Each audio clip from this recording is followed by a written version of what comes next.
غسل برای زن کی به واجب میشد؟ اینجا گپ درباره ابرافت یعنی که مرد به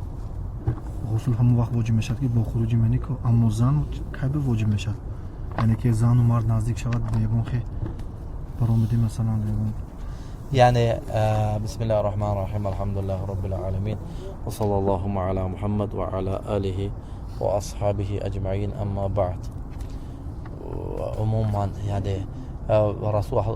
الله صلى الله عليه وسلم حديث سنن أبي داود عنده میگوید که حدیث هایشنده رسول الله صلی الله علیه و سلم میگه که النساء شقائق الرجال زنها مثلی که هستند مردها هستند چخیلی که مرد غسل برای حقش واجب میشه جن جنوب میشه زن هم مثل میخیل زن هم چی مثل همیخیل میشه یعنی فهمدید یعنی مثلا چی مثلا حالت جماعنده یا که حالت چنده خروج منی خروج نعم زن هم مثل مرد مثلا چی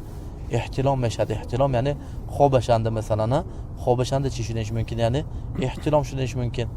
برای همین حدیث ام سلیم رضی الله تعالی عنها رسول صلی الله علیه و سلم پرسیدند یعنی میگوید که یعنی زن خود در خوابش میبیند که چی میگوید که در خوابش میبیند که ان زوجها یجامعها خواب میبیند که شوهرش چی و زن خفت خواب کرده است یعنی جما کرده است خوابشان بیدار میشد که خواب بده است یعنی چیکار میکند رسول صلی الله علیه و سلم میگوید که نعم این هی رأت الماء اگر میگوید یعنی چی اگر همین سری لباس چنده آب ببیند اگر آب بر اومده باشد مثلا یعنی همین جای نمی باشد تر شده باشد جوش یعنی معنیش چی میشد وای زنبه غسل واجب میشد این حالت انده فهمیدید یعنی میبیند یک اثر یک بر اومدگی مثلا اثرش مثلا هم مثلا به رسول صلی الله علیه و سلم میگوید که ماء الرجل ابيض غلیظ و ماء المرأة اصفر رقیق یعنی منی مرد مثلا چی سفید یعنی غلیظ غاص میشد یعنی اما مثلا منی زن چی میشد یعنی زرد رقیق تنوک میشد یعنی چی میگم یعنی نه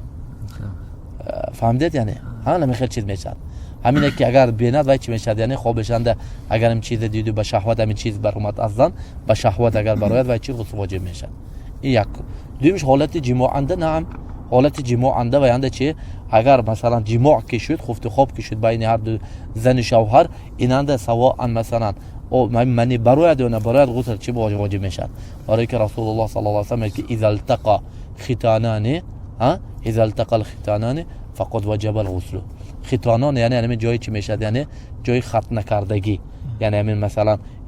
این مرد مثلا ختنه کردگی جاش یعنی چی میشد هم وقتی که مثلا همین یعنی همین جای ختنش وقتی که یعنی فرج یعنی حالت زنبه که مثلا همین جنده که غایب شد